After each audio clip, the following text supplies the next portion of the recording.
Israel and the UAE normalising relations has brought a swift response from business, but what does it mean for other economies and for the Palestinians? Now on BBC World News, Talking Business Dubai with Samir Hashmi. A historic peace deal has shaken up alliances in the Gulf, the Middle East and the rest of the world.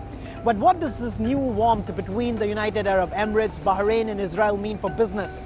I'm Samir Hashmi in Dubai, and this is Talking Business.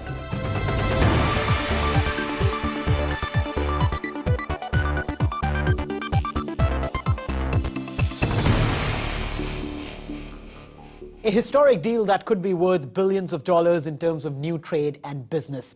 The so-called Abraham Accords signed between the United Arab Emirates, Bahrain and Israel has certainly injected new impetus in these economies as they start 2021. In a moment, we'll look at what does this deal mean for them, the region, and I'll be discussing that with my guests who have joined me here today. We have Mr. Thani Al-Shirawi, who's the founding member of the UAE-Israel Business Council, and he's also one of the leaders of the Al-Shirawi Group, which covers 30 companies across various sectors. Thanks a lot for joining us. Thank you for having me. I have Edidayo Bolaji Adio. She's from the Economist Intelligence Unit, and she'll be talking in detail about the region, about what does this deal mean. Thanks a lot for joining us. And William Brown, the Director for Crisis and Resilience Consulting in the Middle East at Control Risks. Thanks a lot, Will, for joining us on this program. So we'll start the discussion in a moment, but first let's take a look at what does this deal mean for the region and business. September 15th, 2020, and as the pandemic rages around the world, a peace deal is signed in Washington, D.C. For the first time in their history, relationships between Israel and the United Arab Emirates and Bahrain are normalized. These so-called Abraham Accords were one of President Trump's final pieces of foreign policy. Today, the world sees that they're choosing cooperation over conflict, friendship over enmity, prosperity over poverty, and hope over despair. Similar agreements were quickly reached with Morocco and Sudan. But the response from the Palestinians was swiftly seen on the streets of the West Bank as well as on social media. In a tweet, the Palestinian Authority called it a black day in the history of the people of Palestine and wrote that the only way to peace is the end of Israel's occupation. Equally swift has been the flow of money and deals between the countries. This is the Israeli arm of the water technology company Fluence. It specializes in desalination, transportation and reuse of water. A deal for business in Dubai, a city built in the desert, was one of the first to be signed. I must say this is the fastest deal I've ever encountered in my professional life. Definitely it makes it much easier now when we have a direct approach and welcome in a Muslim country and a strong country that can be a hub to us. And this is the hub he's talking about, the port in Dubai, which has opened up markets in Asia and Africa for Israeli goods. But the operator of this port, DP World, is not just transporting goods through here. It's one of the many companies that has invested in Israel. And this is a load of goods from Dubai arriving in the Israeli port of Haifa. Trade isn't just in goods. Deals with football clubs, finance, food technology, and cybersecurity have all been quickly announced. And despite the pandemic, tourism is also increasing. In December alone, 60,000 Israelis visited Dubai. Fleur Hassan Nahom is one of the deputy mayors of Jerusalem and one of the creators of the UAE-Israel Business Council. Israel and the UAE are possibly the most advanced economies in the Middle East. We have a lot in common, our diversity, our entrepreneurship spirit. And so the minute the peace was announced, I think that people just were jumping to get to know each other. They were so curious about each other. We started creating WhatsApp forums and Zoom meetings, and it kind of just took its own, it really had its own pace and its own momentum. As the water tech company boss at Fluence says, it's not just about money. Business can be the path to peace and vice versa. Peace is the path to business. So both as an Israeli and as a businessman, I feel excited and enthusiastic and proud for having our products being the path to the peace there. Thani, let me begin with you. You were part of this historic deal, one of the first ones signed between the UAE and an Israeli company. So tell us, what was the motivation behind that? Well, like any other businessman, we always aspire to grow and to find opportunities. Israel was a market that we couldn't tap earlier, and now when we could, and being a member of the UAE-Israeli Business Council, I reached out to the council to find me a counterpart in the water industry that as a group we're already in, and to filter the companies and to find companies that share with us the values and the vision. And when we found Fluence, and of course in the beginning we had the stereotype of each other, but then we found out that, to be honest, I don't want to sound very romantic, but it was a match made in heaven. We spoke the same language, we had the same aspiration, and we both wanted to grow. Israel had the technology, there are few laps ahead when it comes to the water industry, and in the UAE, water is an issue, it's scarce, and Israel has solved that issue, so we in the group try to benefit from it. So we reached out to Fluence, and we agreed on a memorandum of understanding to bridge this industry and to bring the Fluence products to the United Arab Emirates. Adedayo, I mean, yes, the deal has formalized relationships between the two countries, but the fact is that both of them were anyways doing business, some sort of business, unofficially. So what's changed with this deal? Well, for the one thing, it reduces the cost of doing business for Israelis. They can formally enter the UAE without having to set up an umbrella company in the UK or in Singapore. So that just makes it a lot easier for them to enter the UAE market, reduces the logistics and tax costs of setting up a business. It also opens multiple sectors for Israelis to enter in, from tourism to tech to healthcare. So it opens the market. And finally, there's the people-to-people ties as well.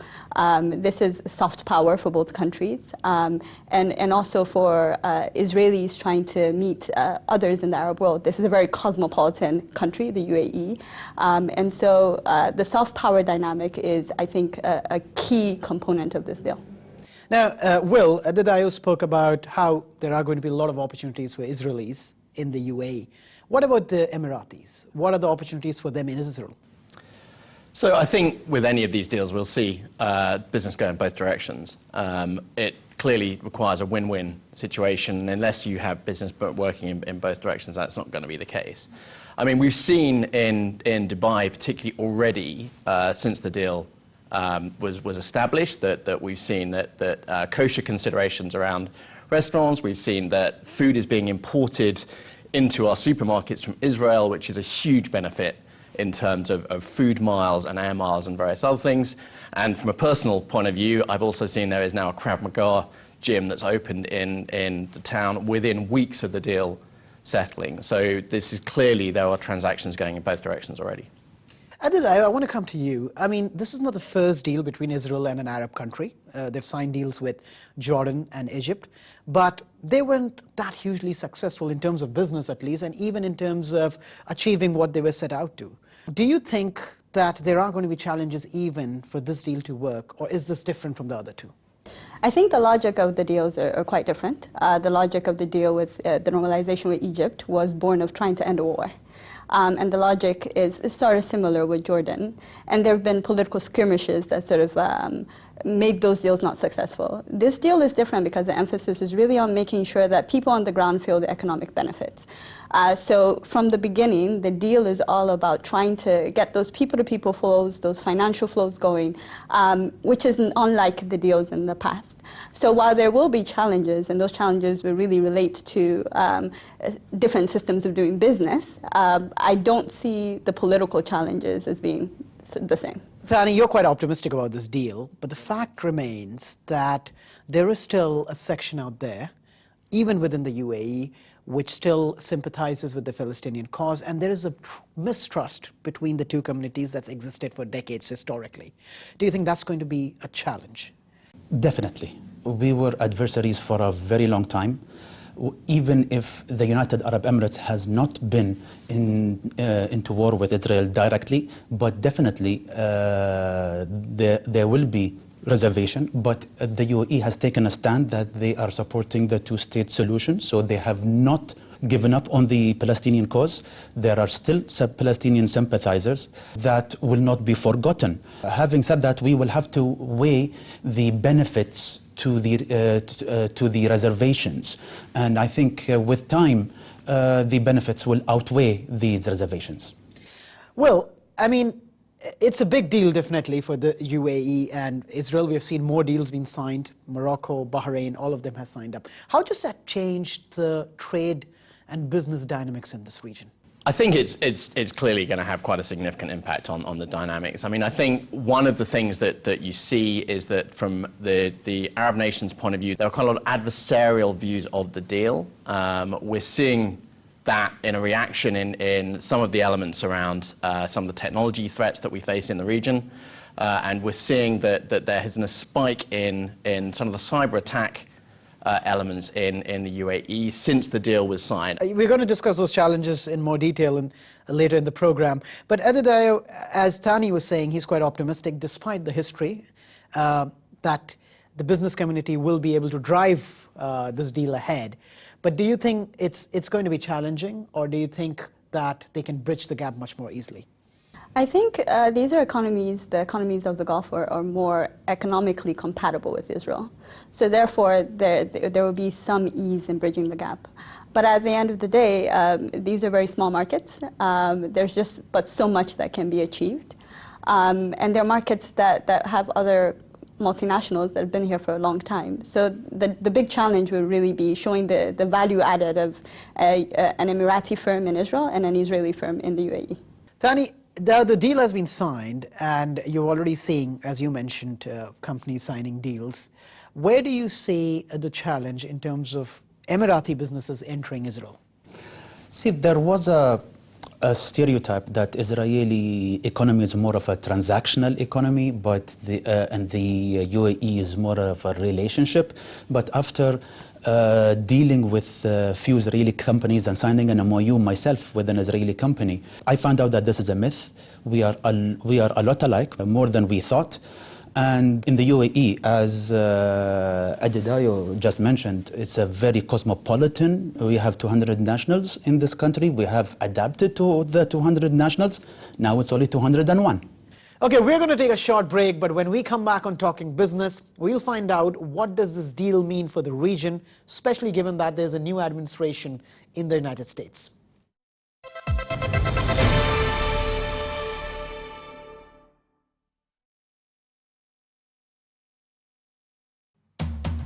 In the world of business, everything is connected. From global hubs to places less traveled. The big stories to your bottom line. The path can be unpredictable. But with the right insights, you can see where the bend in the road will lead.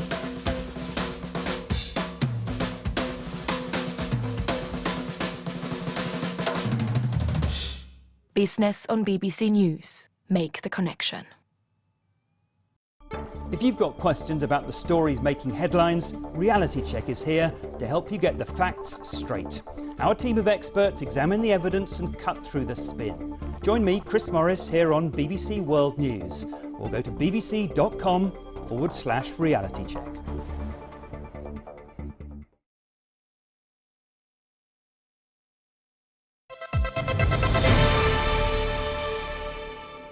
Welcome back to Talking Business. I'm Samir Hashmi in Dubai, and we are discussing what does the peace deal between Israel, United Arab Emirates and Bahrain mean for the region and the world. Tani, let me come to you. Do you expect now more countries in the region feeling confident to sign up this deal? Sure. Especially the business communities. For sure. We ourselves have been approached by some companies in our neighboring countries wanting to reach out to Israeli companies. So I definitely think that more countries in the region will follow. Adedayo, is it more complicated for countries like Saudi Arabia, even if there is an opportunity in terms of business for them to go ahead because of political reasons? Well, definitely. I think under the current king, it's impossible because he sort of aligns to the old school of thought, which is you have to solve the Palestinian issue before you can engage with Israel. So I think for the moment the deal is off the table. But they have a bit of an experiment with Bahrain to see how it goes and how people will react to it. Now, Will, I want to talk about the challenges, and you specialize in cybersecurity. How big a challenge is that, and how do you see that panning out going ahead? So there has been a spike since the accord was signed of about 30%, but I think it's important to put that in context. We are also living in a time where remote working has now become the norm. That has done two things. That has meant that organizations have very rapidly deployed new technologies in their environment to enable continuity to take place, and it increases the risk and the threat environment that these employees are working in. So I think it would be an oversimplification to say there's been a huge spike as a result of signing the deal. There's clearly been an impact, but we're also working in a quite an unusual context in terms of the after effects of 2020. But I think as you said, there has been an increase in activity. What organizations need to do about that is really around three legs. They need to make sure they've got the technology in place. Technology is absolutely useless without having effective processes to make sure that that technology stays current and maintained. And the most important element is around making sure that people are aware and that their people don't expose the organization that they're operating in to these attacks and the threats that are coming through. Thani, is that a worry? Because as Will was saying, that cyber attacks have gone up, security of people, especially businesses that are involved in doing business with Israel and vice versa. So is that a concern? Concern? No, because who's a better friend to have than Israel when it comes to cyber technology? But of course, this is a variable that will need to be considered in like we do in our organization, and I'm sure all of the other organizations take care of that, where Israel can help us a lot in protecting our firewalls by having stronger ones. Aditya, now, I mean, Iran, of course, was unhappy with this deal. How does that play out in terms of the region, given that the deal has already been signed? And could we see more threats from that side? I think definitely we'll see more threats from Iran. What we're seeing is a new economic and security bloc with Morocco now in the deal in Sudan as well.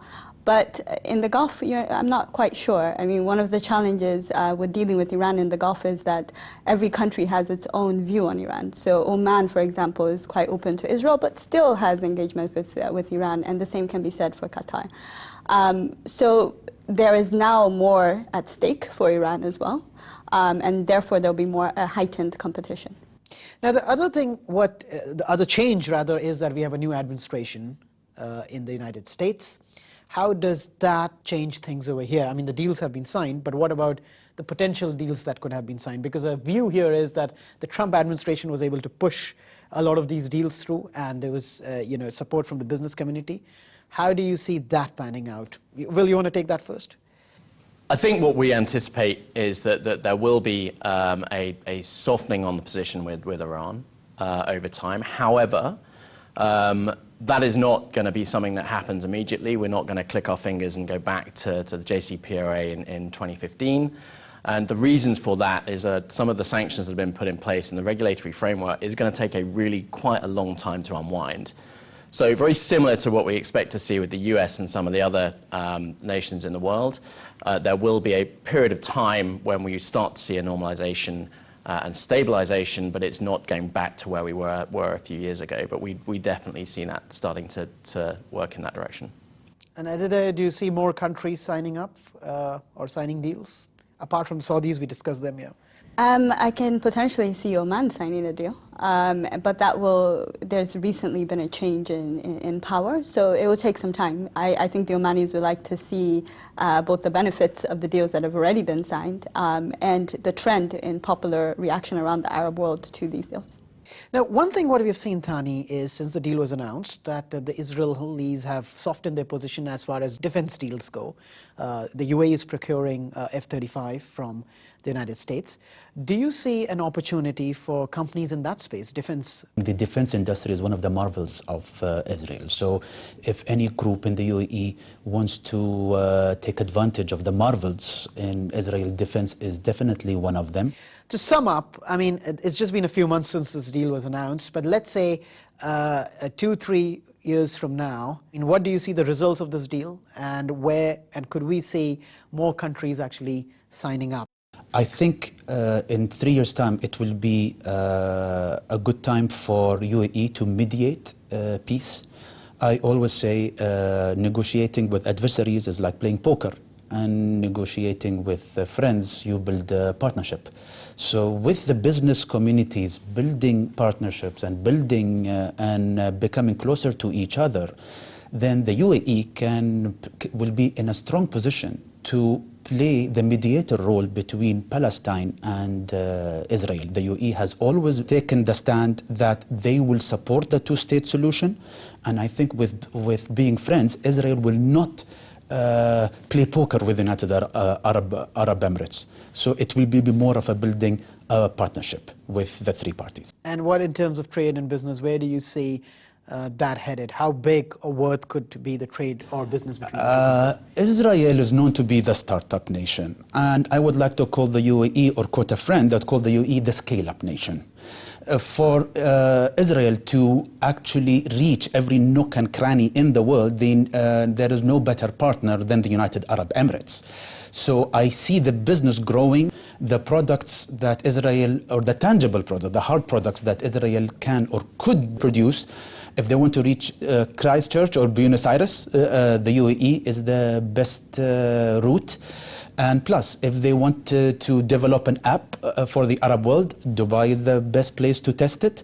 So, and vice versa. I see a lot of businesses where Israel used to import from Europe and Turkey, and some of these the products are available here, made in the UAE. So I see that benefiting also. So I think 3 years from now, you will have a stronger economy in the United Arab Emirates and a stronger economy in Israel.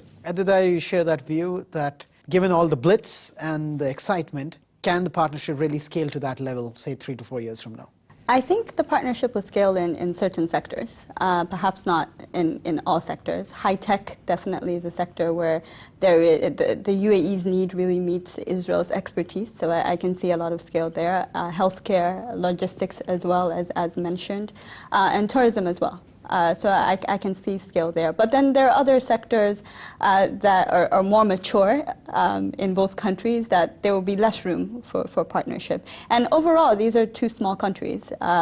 So the impact of these deals 3 years from now will be felt more if we can get even more countries in the Middle East and even perhaps other parts of Africa on board with this deal. Final word to you, Will. As Adidai was saying, you need to get more countries.